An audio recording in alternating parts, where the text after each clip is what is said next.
So good morning guys और आपके क्रिक exam channel में आप सभी का स्वागत है। तो आज के इस वीडियो में 2 मई के इंपॉर्टेंट करंट अफेयर्स को हम लोग कवर करेंगे। तो देखिए हमारा पहला प्रश्न क्या है।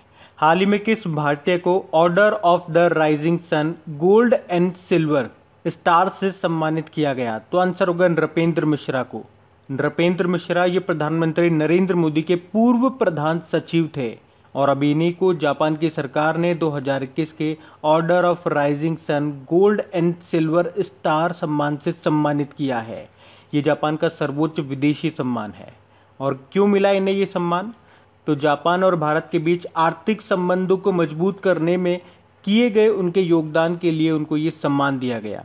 नाम याद रखना, नृपेंद्र मिश्रा को। बाकी कृति करंत अभी वाइल्ड इनोवेटर अवार्ड पाने वाली पहली भारतीय महिला बनी थी। गुनीत मोंगा फ्रांस का दूसरा सबसे बड़ा सिविलियन अवार्ड मिला था इनको कहते हैं night of the order of arts and letters. और रुमाना सिन्हा सहगल नेल्सन मंडेला विश्व मानवतावादी पुरस्कार 2021 को जीता था इन्होंने। तो ये नाम भी इंपॉर्टेंट रहेंगे, इनको भी ध्यान रखना। बढ़ते आगे। फिर बताइए अभी हाल ही में एक्सिस बैंक के फिर से एमडी सीईओ कौन बन गए हैं? तो आंसर होगा अमिताभ चौधरी। वैसे अभी एक्सिस बैंक के एमडी सीईओ यही है अमिताभ चौधरी, लेकिन अभी फिर से इन्हीं को अगले 3 सालों के लिए एमडी सीईओ के रूप में नियुक्त किया गया है। और एमडी सीईओ से आपको याद आता होगा अभी आरबीआई ने क्या कहा है कि किसी भी प्राइवेट बैंक या स्मॉल फाइनेंस बैंक में जो भी एमडी सीईओ हो गए या फुल टाइम डायरेक्टर हो गए, उनका टोटल कार्यकाल अब कितना होगा? 15 साल। मतलब 15 साल से ज़्यादा अब वो नहीं रह सकते हैं। तो वो पॉइंट भी ध्यान रखना। बाकी Sharad Goklani AU small finance bank के अध्यक्ष बने और विश्ववीर आहूजा आरबीएल बैंक के एमडी सीईओ बने और जेके शिवन ये धनलक्ष्मी बैंक के एमडी सीईओ बने थे। लेकिन यहाँ बात हो रही है एक्सिस बैंक की, तो इसके बारे में जान लो। देखो इसका हेडक्वार्टर मिलेगा आपको मुंबई में। इसके चेयरमैन है राकेश मखीजा, एमडी सीईओ तो यही है अमिताभ चौधरी। इसकी टैगलाइन होती है बढ़ती का नाम जिंदगी। अभी एक्सिस बैंक ने स्वास्थ्य कल्याण सुविधाओं से लैस औरा नाम से क्रेडिट कार्ड को भी लॉन्च किया था और वियर एंड पे कॉन्टैक्टलेस पेमेंट वियरेबल डिवाइस को भी लॉन्च किया। उसके अलावा एक्सिस बैंक ने ऑटोमेटेड वॉइस असिस्टेंट आक्सा को भी लॉन्च किया था। तो ये भी ध्यान रखना। बढ़ते आगे। फिर बताइए हाल ही में अंतर्राष्ट्रीय श्रमिक दिवस कब मनाया गया? तो आंसर होगा 1 मई को। देखिए हर साल 1 मई को इंटरनेशनल लेबर डे के रूप में मनाया जाता है। तो नए समाज के निर्माण में श्रमिकों के योगदान को याद दिलाने के लिए ये मनाया जाता है। और अगर आपसे पूछे कि भारत में पहली बार ये इंटरनेशनल लेबर डे ये कहाँ पे मनाया गया था? चेन्नई मद्रास में 1 मई 1923 को। किसके द्वारा? किस पार्टी के द्वारा? तो लेबर किसान पार्टी के द्वारा। और वैसे ये इंटरनेशनल लेबर डे पूरे विश्व में मनाता है इंटरनेशनल लेबर ऑर्गेनाइजेशन के द्वारा।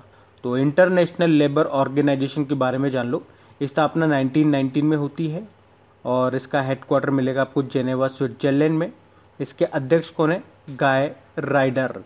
और इंटरनेशनल लेबर ऑर्गेनाइजेशन को शांति का नोबेल पुरस्कार कब मिला था? ये मिला था 1963 में। बढ़ते आगे। फिर बताइए टाइम पत्रिका की वर्ष 2021 की 100 सबसे प्रभावशाली कंपनियों की सूची में कितनी भारतीय कंपनियों को शामिल किया गया है? तो आंसर होगा 2 को। तो अभी टाइम मैगजीन की 2021 की 100 सबसे प्रभावशाली कंपनियों की सूची में 2 भारतीय कंपनियों को शामिल किया गया है। और वो 2 भारतीय कंपनियां कौन कौन सी है? एक तो रिलायंस जियो है और एक बायजूस। तो रिलायंस जियो आप जानते हो रिलायंस की टेलीकॉम कंपनी है। बायजूस एक ऑनलाइन एजुकेशन प्लेटफॉर्म है। और इन दोनों भारतीय कंपनियों को टाइम मैगजीन की वर्ष 2021 की 100 सबसे प्रभावशाली कंपनियों की सूची में शामिल किया गया है। और इसी तरह से आपको याद होगा अभी कुछ समय पहले हमने पढ़ा था कि times person of the year 2020 किसे चुना गया था? एक तो अमेरिका के जो नए राष्ट्रपति बने जो बाइडेन, जो कि 46 नंबर के हैं उन्हें, और अमेरिका की पहली महिला उपराष्ट्रपति कमला हैरिस को, जो कि 49 नंबर की उपराष्ट्रपति हैं। और सबसे इंपॉर्टेंट पॉइंट आप ये याद रखो कि time kid of the year किसे चुना गया था? ये प्रश्न इंपॉर्टेंट रहेगा वैसे। तो आंसर होगा गीतांजलि राव को। तो ये भी ध्यान रखना। बढ़ते आगे। फिर बताइए हाल ही में भारत के पूर्व महान्यायवादी यानी कि अटॉर्नी जनरल का निधन हो गया। नाम बताइए उनका। तो आंसर होगा सोली सोराबजी। तो अभी भारत के पूर्व अटॉर्नी जनरल थे ये सोली सोराबजी, जिनका भी निधन हो गया। ये 2 बार भारत के अटॉर्नी जनरल रह चुके हैं। अच्छा, वैसे वर्तमान में भारत के अटॉर्नी जनरल कौन है? के वेणुगोपाल है। अटॉर्नी जनरल ये केंद्र सरकार का सबसे बड़ा वकील होता है, जो कि सुप्रीम कोर्ट में भारत सरकार का प्रतिनिधित्व करता है। और किस अनुच्छेद में इसके बारे में बताया गया है? तो अनुच्छेद 76 में। और जिस प्रकार से केंद्र के लिए होता है क्या अटॉर्नी जनरल, राज्यों के लिए होता है एडवोकेट जनरल। तो एडवोकेट जनरल इसके बारे में संविधान के किस अनुच्छेद में बताया गया? तो 165 में। तो ये भी आप ध्यान रखना। बाकी वनीता गुप्ता ये भारतीय अमेरिकी हैं और ये अभी एसोसिएट अटॉर्नी जनरल बनी थी अमेरिका की। इनका नाम भी ध्यान रखना। बढ़ते आगे। और गाइज, अगर वीडियो आपको अच्छा लग रहा है तो प्लीज़ इसे लाइक करते हुए चलना। देखिए आप लोगों ने अभी लाइक किया है या नहीं किया है। नहीं किया है तो अभी इसको लाइक कर दीजिए, लास्ट तक आप लोग भूल जाओगे मैं कह रहा हूँ। और हाँ, इसे शेयर भी जरूर कर देना अपने दोस्तों के साथ में। और अगर आप में से कोई स्टूडेंट इस चैनल को फर्स्ट टाइम देख रहा है तो आप इस चैनल को सब्सक्राइब कर सकते हैं। सब्सक्राइब करने के बाद में पास में बेल आइकन को जरूर प्रेस कीजिएगा, ताकि आगे के आपको नोटिफिकेशन मिलते रहें, ताकि आपसे कोई भी वीडियो मिस न हो। बेल आइकन को प्रेस करना जरूरी है। चलिए बढ़ते हैं आगे। फिर अगला प्रश्न है, अभी हाल ही में किस बैंक ने डिजिटल प्लेटफॉर्म मर्चेंट स्टैक को लॉन्च किया है? तो आंसर होगा आईसीआईसीआई बैंक ने। तो अभी हाल ही में आईसीआईसीआई बैंक ने खुदरा व्यापारियों यानी कि दुकानदारों के लिए एक डिजिटल प्लेटफॉर्म को लॉन्च किया है। किस नाम से? मर्चेंट स्टैक के नाम से। तो इस मर्चेंट स्टैक के जरिए दुकानदारों को instant credit facility, zero balance current account, digital store management और भी कई प्रकार की वैल्यू एडेड सर्विसेज मिल सकेंगी। और इसमें दुकानदार बिना पेपर वर्क के 25 लाख रुपए तक का ओवरड्राफ्ट भी उठा सकते हैं। तो याद रखना, किस बैंक ने ये दुकानदारों के लिए डिजिटल प्लेटफॉर्म मर्चेंट स्टैक को लॉन्च किया? तो आईसीआईसीआई बैंक ने। अभी आरबीएल बैंक ने भी, आपको याद होगा, पे बाय बैंक एप्लीकेशन के लिए मास्टर कार्ड के साथ समझौता किया था। और सेंट्रल बैंक ऑफ इंडिया के भी एमडी सीईओ बने थे विश्ववीर आहूजा। और एचडीएफसी बैंक ने क्या किया?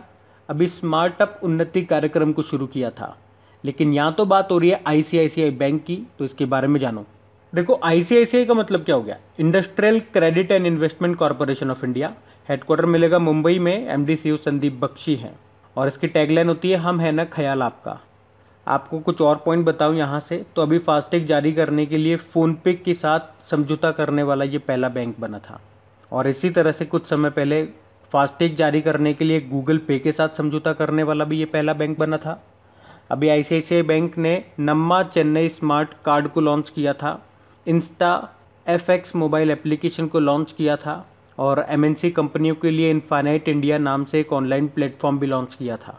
उसके अलावा युवाओं के लिए देश का पहला व्यापक बैंकिंग कार्यक्रम भी शुरू किया था। किस नाम से? ICICI bank mine. उसके अलावा लोन अगेंस्ट सिक्योरिटीज ग्राहकों के लिए डेबिट कार्ड लॉन्च करने वाला भारत का पहला बैंक बना था ये। और किसानों की क्रेडिट योग्यता का आकलन करने के लिए सैटेलाइट डेटा का उपयोग करने वाला भी ये पहला बैंक बना था। तो ये सारे पॉइंट ध्यान रखना है। यहाँ से बढ़ते आगे। फिर बताना है आपको, अभी हाल ही में किस भारतीय बीमा कंपनी ने वैश्विक स्तर पर यानी कि वर्ल्ड लेवल पे सबसे मूल्यवान बीमा ब्रांड्स की टॉप 10 सूची में जगह बनाई है? तो आंसर होगा एलआईसी ने। तो 2021 के लिए ब्रांड फाइनेंस इंश्योरेंस 100 की रिपोर्ट के अनुसार जो एलआईसी है ये विश्व की तीसरी सबसे मजबूत और 10वीं सबसे मूल्यवान ब्रांड बन गई है।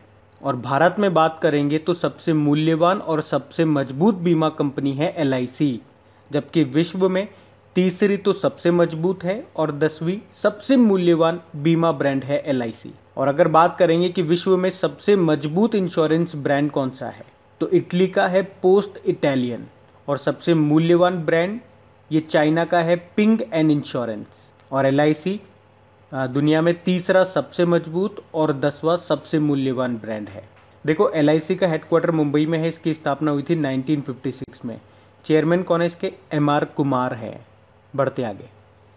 अब आपको बताना है, अभी हाल ही में किस भारतीय को जापान का order of rising sun gold and silver rays सम्मान से सम्मानित किया गया? तो आंसर होगा श्यामला गणेश को।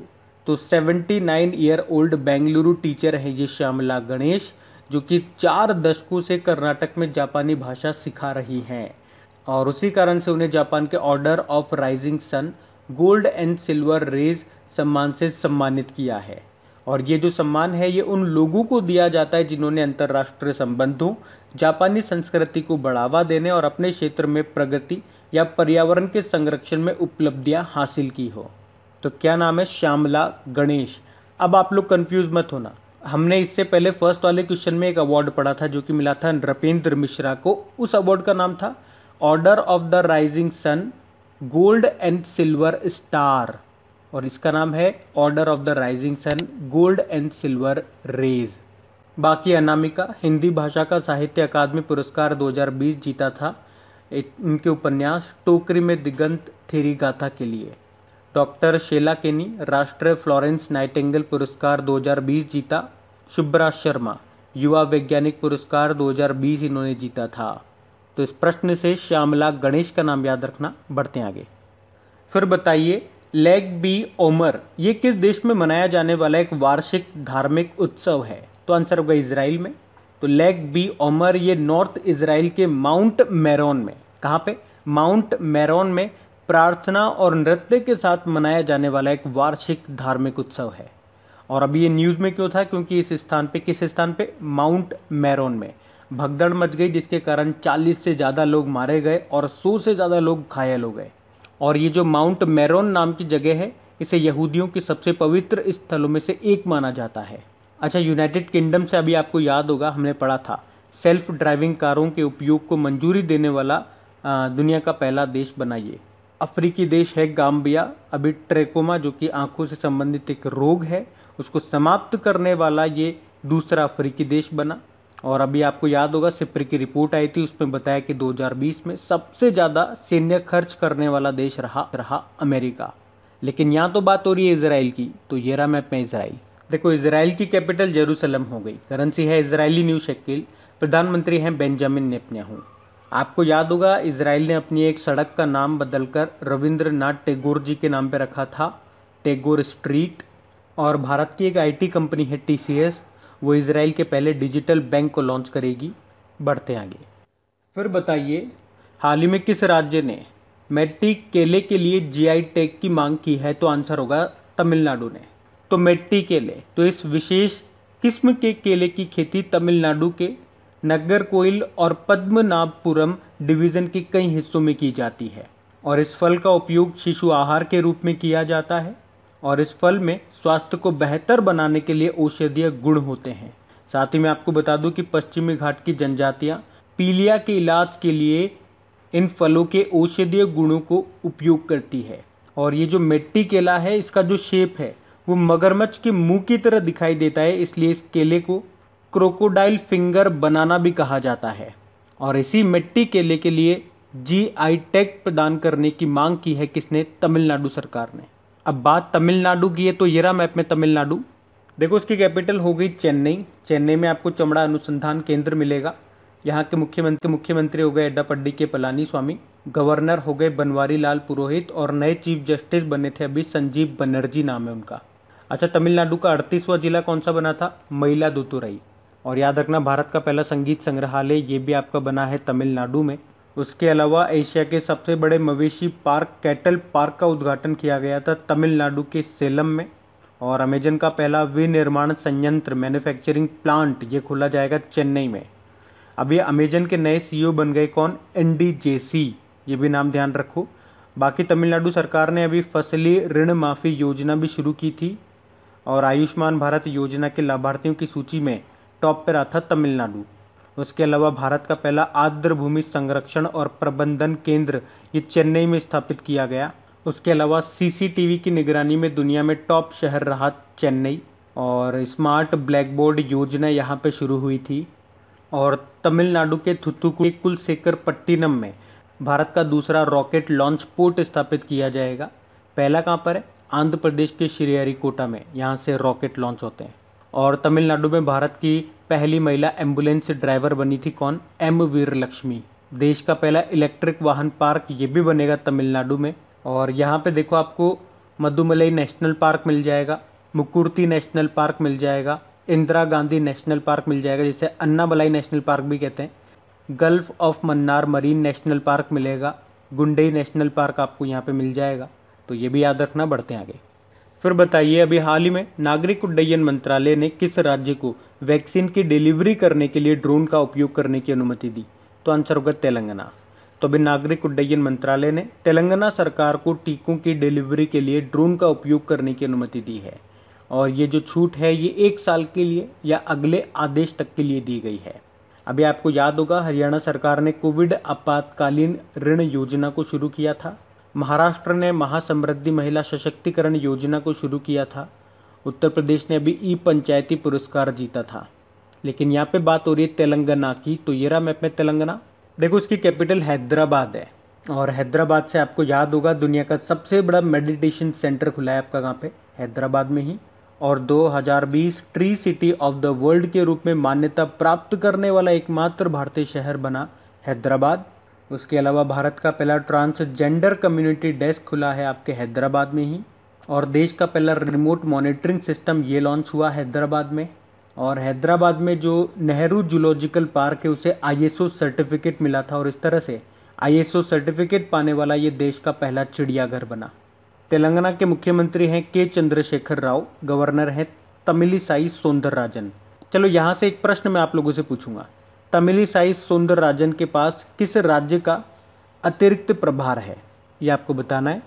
और अभी तेलंगाना की पहली महिला चीफ जस्टिस बनी है कौन, हिमा कोहली। उसके अलावा तेलंगाना ने 2020 को आर्टिफिशियल इंटेलिजेंसी का वर्ष भी घोषित किया था, और दुनिया का पहला mobile water from air kiosk और वाटर नॉलेज सेंटर ये हैदराबाद में स्थापित किया गया। और शहरी स्थानीय निकाय यानी कि अर्बन लोकल बॉडी सुधारों को लागू करने वाला तीसरा राज्य बना तेलंगाना। पहले 2 कौन से थे, मध्य प्रदेश और आंध्र प्रदेश। उसके अलावा दक्षिण भारत का पहला बंदरों के बचाव के लिए पुनर्वास केंद्र ये तेलंगाना में स्थापित किया गया। अभी गर्भवती महिलाओं के लिए लंच बॉक्स योजना शुरू की थी, और भारत का पहला जंगल पार्क कोंडा गोरे ये तेलंगाना में स्थापित किया गया। इलेक्ट्रिक वाहन नीति को लागू करने वाला ये तीसरा राज्य बना था, और भूमि और संपत्ति पंजीकरण के लिए रजिस्ट्रेशन के लिए धरणी पोर्टल को इन्होंने लॉन्च किया था। तेलंगाना के पहले गृह मंत्री थे N नरसिम्हन रेड्डी, उनका भी निधन भी हो गया। तो ये सारे पॉइंट ध्यान रखना तेलंगाना से। बढ़ते हैं आगे। फिर बताइए, हाल ही में किसने देश के पहले 3D प्रिंटेड मकान का उद्घाटन किया? तो आंसर होगा निर्मला सीतारमण। हमारी फाइनेंस मिनिस्टर हैं ये निर्मला सीतारमण, और इन्होंने ही कहाँ पे, IIT मद्रास में देश के पहले 3D प्रिंटेड मकान का उद्घाटन किया, और इसे मात्र 5 दिनों में तैयार किया गया है। और इसे बनाया किसने है? तो इसे एक्चुअल में ट्वस्टा मैन्युफैक्चरिंग सॉल्यूशन ने बनाया है, जो कि 2016 में IIT मद्रास के ही पूर्व छात्रों के द्वारा बनाई गई एक स्टार्टअप फर्म है। अच्छा, अगर आपसे पूछा जाए विश्व का पहला 3D प्रिंटेड हाउस ये कहाँ पे बना था और कब बना था, तो फ्रांस में बना था 2008 में। अच्छा बताइए, हाउस फॉर ऑल, सभी के लिए घर की जो योजना है उसका लक्ष्य क्या है, मतलब किस वर्ष तक? 2022 तक। तो बात करेंगे कल के वीडियो में पूछे गए प्रश्न के उत्तर की।